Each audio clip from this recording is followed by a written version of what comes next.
परिच्छेद का जन्म हुआ, श्राप मिला, गंगा तट पे पहुंचे और कथा शुरू हुई। मनु शत्रुपा के द्वारा 5 संतानों की उत्पत्ति, 3 बेटियां आकृति, देवहू की प्रसूति, 2 बेटे उत्तानपाद और प्रियव्रत।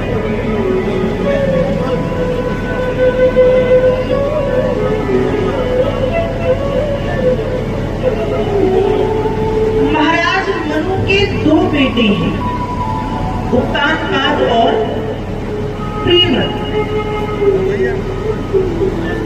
प्रियव्रत का मतलब होता है प्रिय व्रत। प्रियव्रत, प्रियव्रत का जो जीवन का प्रियव्रत है, उनके जीवन का प्रियव्रत है भगवान के नाम का स्मरण करना। प्रियव्रत, प्रियव्रत। और महाराज उत्तानपाद, मनु महाराज के 2 बेटे हैं, प्रियव्रत और उत्तानपाद। प्रियव्रत का चरित्र कहता है कि इनकी जीवन का प्रियव्रत है भगवत भजन। और फिर है महाराज उत्तानपाद। तो उत्तानपाद किसे कहते हैं? उत्तानपाद का अर्थ है आगे पैर रखने वाला, या आगे पैर रखने वाला ना कहें, हम ये कहते हैं कि आगे की सोचने वाला। अब आप बताओ कि व्यक्ति को कैसे जीना चाहिए? आगे का सोच के, पीछे का सोच के, या वर्तमान में? बोलो, आगे का सोच के। अच्छा, गारंटी है कि जब जहां का आप सोच रहे हैं वहां तक आप पहुंच पाओगे? है? नहीं है ना? सोचते हैं, हम सब सोचते हैं कि हम आगे ऐसा करेंगे, आगे ऐसा हो, लेकिन हमको खुद नहीं पता कि हम वहां तक पहुंच पा रहे हैं, या हमारा जीवन वहां तक पहुंच पा रहा है या नहीं। देखो, एक व्यक्ति होता है जो भूतकाल में जीता है। भूतकाल मतलब पास्ट। वो भूतकाल में जी रहा है, जो हो चुका है, जो हो चुका है, उस पर अपना माथा लगाता है, दिमाग लगाता है। जबकि व्यक्ति को भूतकाल में नहीं जीना चाहिए। अरे भाई, जो हो गया है वो हो गया, अब वो बदलेगा नहीं, अब वो सुधरेगा नहीं, बस वो हो गया। लेकिन यदि हमसे जीवन में कोई गलती हो जाए, या हमारे घर में किसी से जीवन में कोई गलती हो जाए जो हो चुकी है, अब ना सुधारी जा सकती है ना बदली जा सकती है, जो हो चुका है काम, उसके बाद भी हम उसी के पीछे पड़े रहेंगे, ऐसा हुआ, ऐसा हुआ। अरे भाई, सोच सोच से आपका कुछ सुधरने वाला नहीं है और दिमाग और खराब हो जाएगा। इसलिए जो हो चुका है, व्यक्ति को उसके बारे में बहुत ज्यादा नहीं सोचना चाहिए। सोचना चाहिए क्या? नहीं, बिल्कुल नहीं। जो बीत गया उसके बारे में मत सोचो। आने वाला कल कैसा है किसी को पता नहीं। हम आने वाले कल के लिए बहुत सी तैयारियां करते हैं, अच्छी बात है, ठीक है, भविष्य की चिंता जरूरी है, लेकिन बहुत ज्यादा भविष्य का सोच के भी मत रहो कि ऐसा कर लेंगे, ऐसा हो जाएगा। जो भविष्य में जीता है वो वर्तमान में जीना छोड़ देता है। न भूतकाल में जीना है, न भविष्य काल में जीना है। व्यक्ति को कब जीना है? तात्कालिक परिस्थिति में, अर्थात वर्तमान में, प्रेजेंट में रहना है।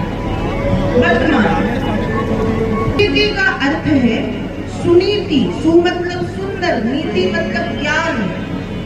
सुंदर है और जिसके पास ज्ञान भी सुंदर है, वो सुनीति। सुरुचि जो सुंदर है लेकिन प्रतिदिन जिसकी एक नई रुचि है, एक नई इच्छा है, वो है सुरुचि। सुनीति के पुत्र है ध्रुव और सुरुचि के पुत्र है उत्तम। सुनीति के पुत्र ध्रुव और सुरुचि के पुत्र उत्तम। आगे की कथा आप सबको ज्ञात है, एक बार की बात है। सुनीति के बेटे ध्रुव खेलते हुए आए, उम्र लगभग 5 वर्ष। बच्चों का स्वभाव होता है कहीं से भी खेल कूद के आए और माँ दिखती है तो माँ की गोद में चढ़ते हैं, पिताजी दिखते हैं तो पिता की गोद में चढ़ते हैं। तो स्वभाव बस ध्रुव खेलते कूदते आए और आकर के पिता की गोद में चढ़ करके बैठ गए। दूर खड़ी सौतेली माँ ने देखा, पहले तो लगा कि शायद ये मेरा बेटा है, मेरा बच्चा है, लेकिन जब ध्यान से देखा, रे ये मेरा नहीं है, ये तो सुरुचि का, ये तो सुनीति का बेटा है। और सुरुचि ने मतलब सौतेली माँ ने ध्रुव को पिता की गोद से उठा के पृथ्वी पर पटक दिया। पहले तो ध्रुव को लगा कि शायद मेरी माँ मुझे गोद में ले रही थी, लेकिन माँ के हाथ से मैं छूट गया, गिर गया। इसलिए ध्रुव माँ के पास पहुंचे और दोनों हाथ ऊपर किए कि माँ मुझे गोद में ले लो। पर उस माँ ने ध्रुव के दोनों हाथ पकड़े, बांधे और बांध के कहा, नावत्स नृपतेर दृश्यम भवानारो भूमर्हति नाग्रहीतो मया यत्वं कुच्छावपि नृपात्मजा। नावत्स नृपतेर दृश्यम, हे पुत्र तुम पिता की गोद में बैठने की धृष्टता दिखाई मत करो। ध्रुव जी बोले, माँ क्यों, क्या पिता मेरे पिता नहीं? सुरुचि कहती है, पिता तो तेरे पिता है पर मैं तेरी माता नहीं, तूने किसी अन्य स्त्री की कोख से जन्म लिया है, इसलिए तू पिता की गोद में बैठने का अधिकारी नहीं है। तू पिता की गोद में बैठ सकता है कब? या तो तू फिर से तपस्या कर और मेरी कोख से जन्म ले, पैदा हो, मर कर के दोबारा पैदा हो मेरे पेट से।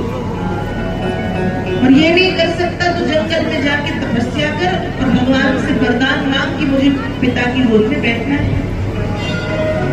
सौतेली माँ ने ऐसी कड़वी कड़वी बातें कही ध्रुव से।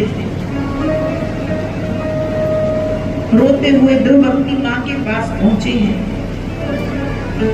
सुनीति ने पूछा कि मेरे बच्चे को क्या हुआ? ध्रुव ने सारी बातें बताई।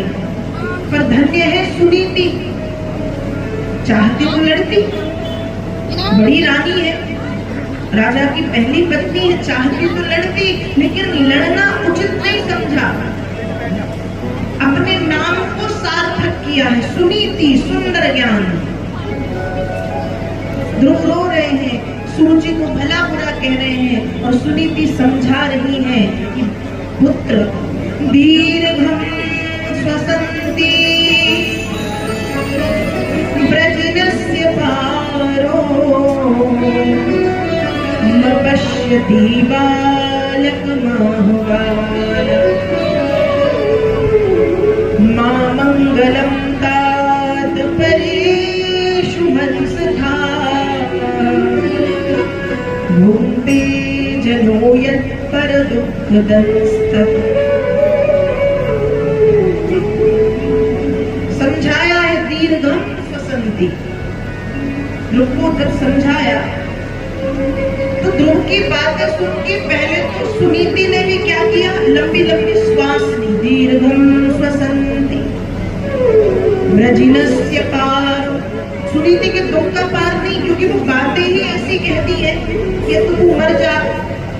अब किसी संतान से कोई औरत कह दे कि तू मर जा और फिर से मेरी कोख से जन्म ले, तो जो वास्तव में माँ है उसको बुरा तो लगेगा। तो जब सुनीति ने ये कड़वी बातें सुनी है तो बुरा तो लगा, लेकिन झगड़ा करना उचित नहीं समझा। ध्रुव को समझाया है, अपने आप को शांत किया है। दीर्घम श्वसन्ति, लंबी सांस ली। इसलिए कहते हैं क्रोध नहीं करना चाहिए। हम जब क्रोध करते हैं तो तुरंत में तो पता नहीं बड़ क्या बोल देते हैं, बाद में क्या होता है बोलो, पछतावा होता है कि अरे यार ठीक है पर ऐसे नहीं बोलना था, लगता है कि ऐसे तो नहीं बोलना था। इसलिए जब गुस्सा आए तो कहते ना क्या करो, लंबी सांस लो, लंबी सांस लो, बोलते ना टेक डीप ब्रीथ, कहते हैं लंबी सांस लो। सांस एक दो बार छोड़ो, खींचो छोड़ो, खींचो छोड़ो, गुस्सा मत करो, क्योंकि गुस्से में ऐसे ऐसे शब्द निकल जाते हैं जो हम बोल तो देते हैं लेकिन बाद में बोलने के बाद हम ही पछताते हैं कि हमको थोड़ा दुख जाना था, ऐसे तो नहीं बोलना था। तो वैसी ही स्थिति है सुनीति की। बातें सुनी लेकिन ज्ञान है, इसलिए गुस्सा नहीं किया। दीर्घम श्वसन्ति, क्या किया, लंबी सांस। ब्रजिनस्य पार, दुख का पार नहीं है, बुरा बहुत लग रहा है पर ध्रुव को समझाया है, ध्रुव को समझाया है। ध्रुव तो बुराई कर रहे हैं ना कि, पर सुनीति क्या कह रही, मां मंगलम तात, बेटे मां मंगलम तात, पुत्र माँ का अमंगल मत सोचो, पुत्र माँ का बुरा मत सोचो। जिस माँ ने ऐसी ऐसी बातें कह दी जो सौतेली है, उसके लिए कहा कि माँ का बुरा मत सोचो। और सुनीति ने गूढ़ बात बता दी कि जो जिसके लिए जैसा सोचता है बुरा, उसके साथ हो या ना हो, सोचने वाले के साथ हो जाता है। एक कहावत है, मैं अक्सर कथाओं में कहा करती हूँ कि जो औरों को चक्कर देता है वो खुद भी चक्कर खाता है। जो औरों को चक्कर देता है वो खुद भी चक्कर खाता है, और जो औरों को शक्कर देता है वो खुद भी शक्कर खाता है। जो दूसरों के लिए गड्ढा खोदता है ना, उसके साथ क्या होता है, वो खोद पाया या नहीं दूसरे के लिए, भगवान पहले से उससे बड़ा और गहरा खोद देते कि चल गिर। सामने वाले का बुरा हो या ना हो पर उसका जरूर हो जाएगा जो बुरा सोचेगा। इसलिए किसी का भी बुरा सोचने से पहले ये सोच लेना कि कोई देख रहा है। हम सोच रहे हमारे मन में क्या है किसको पता, चलो किसी को नहीं पता लेकिन उनको तो पता है ना, वो तो घट घट के वासी, किसी को नहीं पता पर वो जानते हैं हमारी अच्छाई, हमारी बुराई, हमारी कमी, हमारी कमजोरी, हमारे गुण, हमारे अवगुण हम दुनिया से छिपा सकते हैं लेकिन उनसे थोड़ी छिपा सकते हैं। इसलिए कभी किसी का बुरा मत सोचो। वो एक हंसी मजाक में बात अलग है कि निकल जाता है, वो बात अलग है, लेकिन एक प्रकार से कहना चाहिए किसी के लिए सिर्फ यही सोचना कि इसका बुरा हो, इसका बुरा हो, इसका बुरा हो, उसका नहीं होगा, आपका हो जाएगा। बुरा मत सोचो, उसका हो या ना हो आपका होगा। सुनीति ने समझाया है, मां मंगलम तात, माँ का बुरा मत सोचो। और कहा कि माँ ने जो कहा ठीक कहा। अब तुमने माँ की पूरी बात सुनी नहीं, तुम रो के यहाँ आ गए। अब माँ की पूरी बात सुनते तो माँ आगे बताती कि तपस्या करने से पिता तो साधारण है, जगत पिता की गोद मिलती है। किसकी गोद मिलती है? जगत पिता की। और तुम क्यों पिता की गोद में बैठना चाह रहे हो? ऐसी गोद जो आज है कल नहीं है। पिता हाड़ मांस का है ना, पिता का अंत है, पिता आज है पर क्या पता कल है नहीं है। तो गोद में ही बैठना है पुत्र, तो ऐसे पिता की गोद में बैठने की कोशिश करो जिस जिसका आदि अंत नहीं है, जो अनंत है, अर्थात नारायण की गोद में बैठो। माँ ने समझाया, माँ ने समझाया। कहते ना, संतान का प्रथम गुरु उसकी माँ होती है। संतान का प्रथम गुरु उसकी माँ होती है। इसलिए माताओं को चाहिए कि अपने बालक और बालिकाओं को अच्छे संस्कार दें। माँ सिर्फ दूध नहीं पिलाती, दूध के साथ बच्चे को संस्कृति, संस्कार और एक प्रकार से शिक्षा भी पिला देती है। उसके गुण उसको बता देती है। तो माताओं को चाहिए कि माताएं बाल्यकाल से, बचपन से बच्चों में अच्छी सीख दें, कुछ अच्छा सिखाएं। ये सोच के ना बैठे कि अभी छोटा है, बड़ा हो जाने दो। यदि ये सोचते रहेंगे कि अभी छोटा है, तो फिर ध्यान रखिएगा, जैसे कच्ची मिट्टी को हम बिगाड़ के कोई भी आकार दे देते हैं, लेकिन जब मिट्टी पक जाती है और सोचे कि इसका आकार बदल दिया जाए, तो वो नहीं बदला जाता। ठीक उसी प्रकार से जब बच्चे छोटे होते हैं, हम उस समय उनको जो सिखाते हैं वो सीख जाते हैं। अब आप सोचो कि बड़े हो जाएंगे तो सिखाएंगे, तो फिर मुश्किल है। फिर आप ही कहोगे अरे बड़ा हो गया, कहाँ सुनता है, बड़ा हो गया कहाँ सुनता है या कहाँ सुनती है। इसलिए बच्चों में संस्कार बचपन से। सुनीति ने कहा कि यदि गोद में बैठना है तो जगत पिता की गोद में बैठो, और ऐसा समझा करके सुनीति अपने काम में लग गई। सुनीति काम में लगी है। सुनीति को ने तो एक सामान्य समझाया कि रो रहा है तो रोना बंद हो जाएगा। सुनीति को थोड़ी पता था कि वो 5 वर्ष का बच्चा सुनीति की बातों को इतने ज्यादा गंभीरता से जीवन में ले लेगा। सुनीति घर के भीतर चली गई, समझा बुझा के। यहाँ ध्रुव ने जंगल की तरफ दौड़ लगा दी। अब जब जंगल की ओर दौड़ लगाई, भगवान सब देख रहे थे। भगवान ने तुरंत नारद जी से कहा चलो जाओ उसके पास। नारद जी जंगल में मिले, ध्रुव से टकराए और ध्रुव से बोले कि बच्चे, तुम इस घनघोर जंगल में अकेले क्यों घूम रहे हो? तुम्हारे माता पिता है क्या? तुम्हारे भाई बहन कोई बड़ा तुम्हारे साथ है? ध्रुव बोलते हैं बाबा मेरे साथ कोई नहीं, मैं अकेला तपस्या करने आया हूँ। नारद जी हंसने लगे। नारद जी ने कहा पागल, अभी तेरी उम्र तपस्या की है?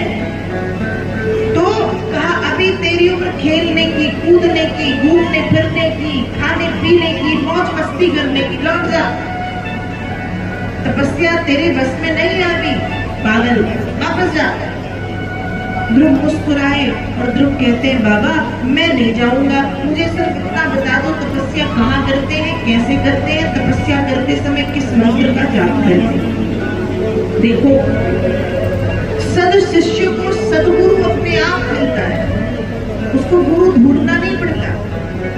जैसे शिष्य गुरु की तलाश में रहते हैं ना, जो शिष्य है वो खोजते कोई अच्छा गुरु मिले, कोई अच्छा गुरु मिले, कोई अच्छा गुरु मिले। जैसे शिष्य गुरु खोजते हैं, वैसे ही जो सदगुरु होते हैं वो अच्छे शिष्य तलाशते हैं कि कोई अच्छा शिष्य मिले। और नारद जी के जीवन में वो अच्छा शिष्य है ध्रुव। ध्रुव नारद जी के पास नहीं गए, नारद जी ध्रुव के पास में आए और ध्रुव की निष्ठा को देख के नारद जी खुश हुए हैं और ध्रुव से कहा है दत्तात गच्छ भद्रम ते यमुनायास्तटं शुभम पुण्यम मधुवनम यत्रो सानिध्यम नित्यदा हरे। बेटे जाओ, तुम्हारा कल्याण हो।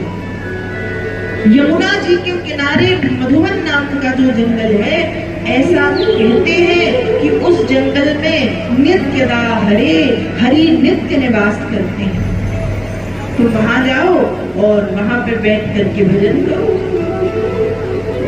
अब ध्रुव जी ने कहा कि तपस्या करते समय किस मंत्र का जाप करो?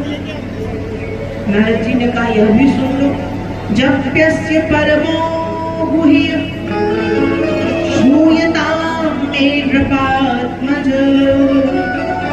यम सप्तरात्रं प्रपठन् भुवान् पश्यति केचन।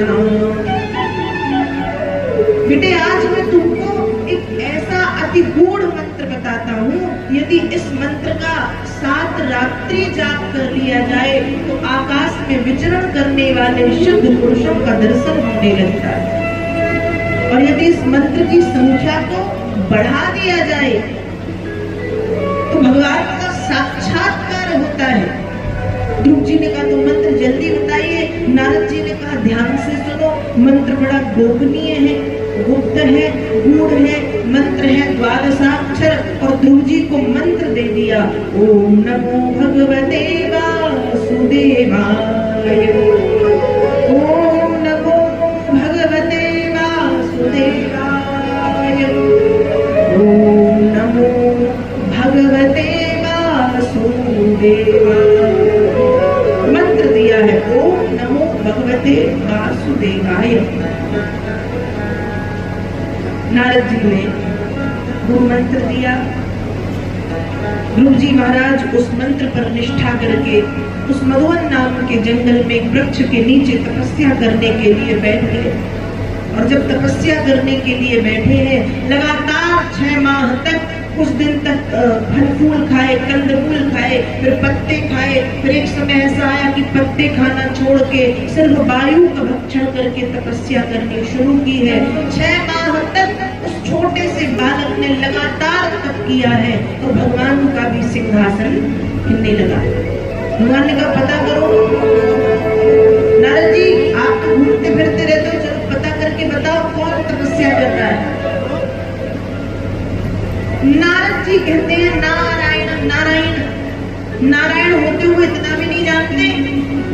एक छोटा बच्चा तपस्या कर रहा, बच्चा तो बच्चा, उसके सिद्धांत कैसे हैं? कहता है कार्यम साधयामि व देहम पातयामि, या तो कार्य को सिद्ध करूंगा मतलब भगवान को पाऊंगा, और यदि भगवान नहीं मिले तो देहम पातयामि, मर जाऊंगा। ध्यान रखिएगा, जब इतना पक्का इरादा, जब इतने अटल सिद्धांतों पर व्यक्ति चलता है कि या तो करूंगा या मरूंगा, तो व्यक्ति अपने लक्ष्य को पा लेता है। यहाँ सिर्फ भगवत प्राप्ति नहीं, कोई भी लक्ष्य यदि हमारे जीवन का है, अच्छा लक्ष्य, बुरा लक्ष्य नहीं कि हमको बुरा करना, एक अच्छा लक्ष्य लेकर के जब हम चलते हैं और इतने अटल सिद्धांत पर चलते हैं तो फिर वो लक्ष्य हमको मिल जाता है। भगवान ने ध्रुव जी के विषय में सुना है, नारद जी के कहने पर भगवान मधुवन में पधारे हैं। ध्रुव जी के सामने आकर के खड़े हुए ध्रुव आंखें बंद करके निरंतर जाप कर रहे हैं। भगवान ने 2-3 बार आवाज लगाई पर ध्रुव को सुनाई नहीं पड़ा। ध्रुव डूबे हैं मंत्र के जाप में। ओम नमो भगवते वासुदेवाय, ओम नमो भगवते वासुदेवाय, ओम नमो भगवते वासुदेवाय, ओम नमो भगवते वासुदेवाय। भगवान ने कहा क्या करें, ये आंखें कैसे खोलेगा? तो भगवान ने अपने ध्रुव के हृदय में विराजमान अपने विग्रह को छीन लिया, और जैसे ही अपने विग्रह को छीना, जैसे ही छीना, ध्रुव जी महाराज की आंखें खुल गई कि मेरे प्रभु कहाँ गए? हृदय में विराजमान जो हृदय में अब तक दिख रहे थे वो अचानक कहाँ गए? और जब सामने देखा तो चतुर्भुज रूप धारण किए साक्षात नारायण खड़े हुए। और जैसे ध्रुव जी ने देखा है, दोनों हाथ जोड़ करके प्रणाम किया है, आंखों से बड़े बड़े आंसू बह रहे हैं। ध्रुव कुछ कहना चाह रहा है, छोटा सा बच्चा क्या कहे, चाह तो रहा है बहुत कुछ कह दो, पर कहेगा क्या? क्या कह सकता है? और व्यास जी भागवत में लिख रहे हैं, सतम विवक्षन्तम तद्विदं हरिर् यात्वा सर्वस्य चुरत्वस्थिता कृताञ्जलिं ब्रह्ममयेन कम्बुना परस्पर्शवालं कृपया कपूले। ध्रुव के हृदय में विराजमान प्रभु सब समझ गए कि कुछ कहना चाह रहा है पर कह नहीं पा रहा, इसलिए भगवान ने अपने कंपुना मतलब शंख का स्पर्श ध्रुव जी महाराज के कपोले मतलब गाल में कराया। भगवान के शंख का स्पर्श जब ध्रुव जी के गालों में हुआ तो शंख के स्पर्श से वीणा वादनी भगवती सरस्वती ध्रुव जी के मुख में आकर के विराजमान हो गई। और फिर ध्रुव जी महाराज ने भगवान की बड़ी सुंदर स्तुति गाई है। ध्रुव जी कह रहे हैं, योऽन्ता प्रविश्य मम वाचमिमां प्रसुप्तम् संजीवयत् अखिल शक्तिधरा स्वधाम्। योऽन्ता प्रविश्य मम वाचमिमां प्रसुप्तम् संजीवयत् अखिल शक्तिधरा स्वधाम्। ध्रुव जी महाराज ने प्रार्थना की कि हे भगवान, ऐसी कृपा करना नारायण नाथ, ऐसी कृपा करना कि मेरा जीवन आपके नाम में लगा रहे। मैं देखूं तो सिर्फ आपको देखूं, मैं देखूं तो सिर्फ आपको देखूं, मैं सुनूं तो सिर्फ आपको सुनूं, मैं बोलूं तो सिर्फ आपके नाम को बोलूं, मैं ताली बजाऊं तो आपके नाम के कीर्तन में बजाऊं, मैं नृत्य करूं तो आपके कीर्तन में करूं।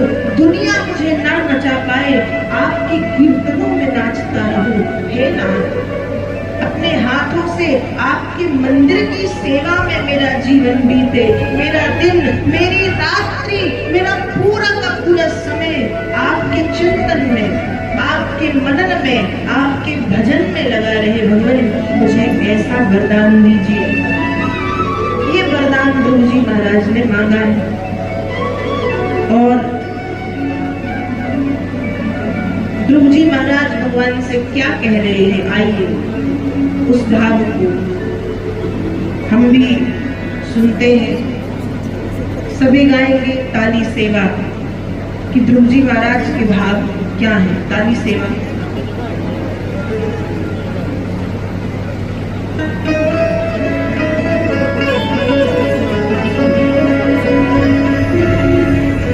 ध्रुव जी महाराज के भाव है भगवान के चरणों में। आइए उसी भाव से हम भी भगवान के शरण में चलें।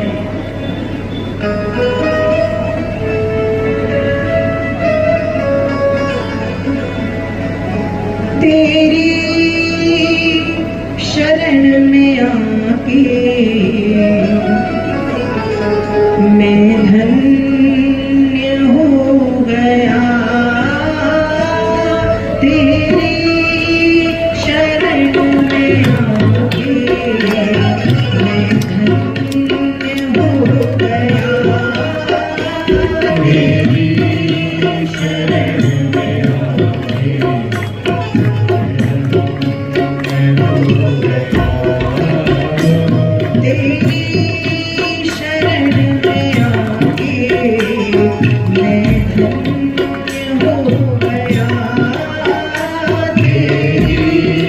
शरण में आके